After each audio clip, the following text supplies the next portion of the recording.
Assalamualaikum warahmatullahi wabarakatuh. Bertemu kembali kali ini dengan Ustadz Ansori dalam mata pelajaran pendidikan dan kewarganegaraan. Untuk itu, sebelum kita mulai pelajaran kita pada hari ini, marilah kita ucapkan lafaz basmalah. Bismillahirrahmanirrahim. Semoga ilmu yang didapat hari ini dapat bermanfaat dan selamat belajar untuk kalian. Baiklah, pada kesempatan kali ini, di video ini, Ustadz akan memberikan materi tentang hakikat negara. A. Pengertian negara. Negara merupakan kumpulan orang yang telah mempunyai kesatuan tekad untuk membangun masa depan bersama. Kelompok masyarakat tersebut mempunyai rasa senasib dan sepenanggungan untuk hidup bersama di dalam suatu wilayah, membentuk organisasi masyarakat, dan memiliki pemerintahan yang sah untuk mengatur warga atau masyarakatnya. B. Unsur-unsur negara. Berdasarkan Konvensi Montevideo, unsur-unsur negara meliputi unsur konstitutif dan unsur deklaratif. Unsur konstitutif antara lain rakyat atau penghuni, wilayah yang permanen, penguasa yang berdaulat, sedangkan yang termasuk dalam unsur deklaratif adalah kesanggupan menjalin hubungan dengan negara lain dan pengakuan dari negara lain. 1. Rakyat. Rakyat dalam suatu negara dapat dibedakan menjadi penduduk dan bukan penduduk, warga negara dan bukan warga negara. Penduduk adalah mereka yang bertempat tinggal atau berdomisili di dalam suatu wilayah negara secara tetap. Penduduk dalam suatu negara harus memenuhi unsur kediaman yang tetap. Mereka lahir secara turun-temurun dan besar di dalam suatu negara tertentu. Bagi mereka yang tidak mendiami suatu wilayah secara tetap, tidak dapat disebut sebagai penduduk. Pengertian bukan penduduk adalah mereka yang berada di dalam suatu wilayah negara hanya untuk sementara waktu. Misalnya, para turis mancanegara atau tamu-tamu instansi suatu negara. Perbedaan antara penduduk dan bukan penduduk yang paling mendasar adalah hak dan kewajibannya.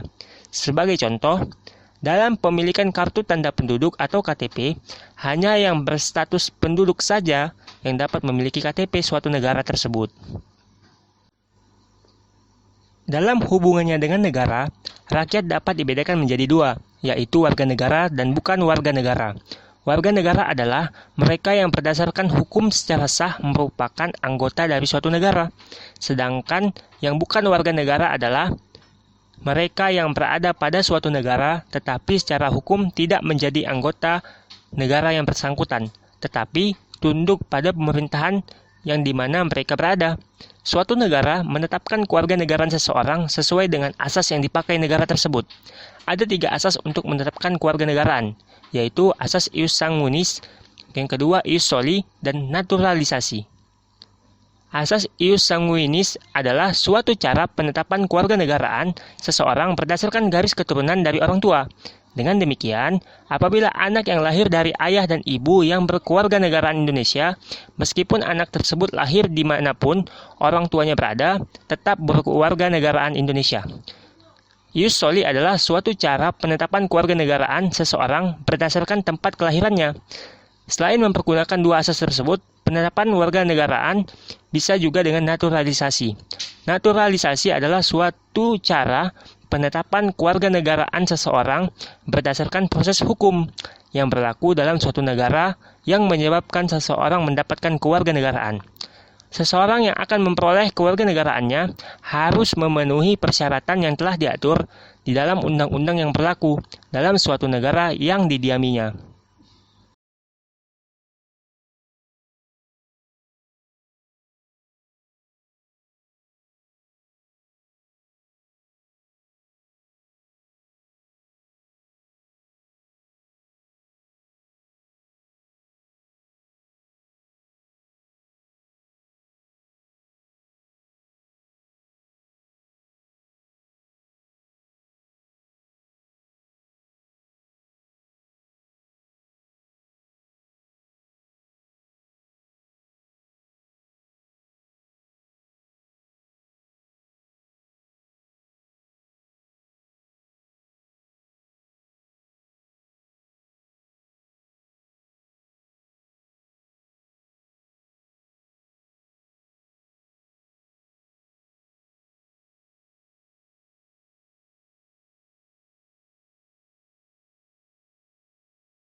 C. Terbentuknya negara.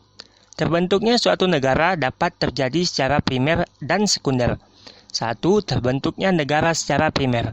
Secara primer, suatu negara terbentuk diawali dengan adanya kebutuhan dan kesadaran bersama bahwa manusia sebagai makhluk sosial tidak dapat memenuhi segala kebutuhan hidup tanpa bantuan orang lain. Untuk itu, manusia harus bekerja sama dengan manusia lain. Yang kedua, terbentuknya negara secara sekunder. Terbentuknya negara secara sekunder adalah terjadinya suatu negara dipandang dari lingkungan negara lain. Negara yang baru berdiri dapat dinyatakan sebagai negara apabila telah memperoleh pengakuan dari yang lain. Pengakuan akan datang dari negara lain apabila suatu negara telah memproklamasikan kemerdekaannya. D. Tujuan dan fungsi negara.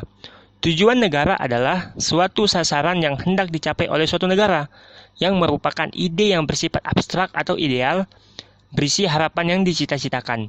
Tujuan utama berdirinya negara pada hakikatnya sama, yaitu menciptakan kebahagiaan bagi rakyatnya, atau bonum publicum, atau commonwealth. Sedangkan fungsi negara adalah pelaksanaan dari tujuan yang hendak dicapai, menunjukkan negara dalam dunia nyata. Negara yang baik adalah negara yang dapat menggerakkan roda pemerintahan secara efektif. Jika demikian, maka berfungsi atau tidaknya sebuah negara dapat dilihat dari berjalan atau tidaknya roda pemerintahannya. Nah, setelah penjelasan yang tadi, Ustadz ingin berikan tugas kepada kalian, yakni tuliskan apa yang menjadi tujuan negara kita, Negara Kesatuan Republik Indonesia. Mungkin demikian yang dapat Ustadz sampaikan pada kesempatan kali ini. Semoga bermanfaat untuk kita semua. Assalamualaikum warahmatullahi wabarakatuh.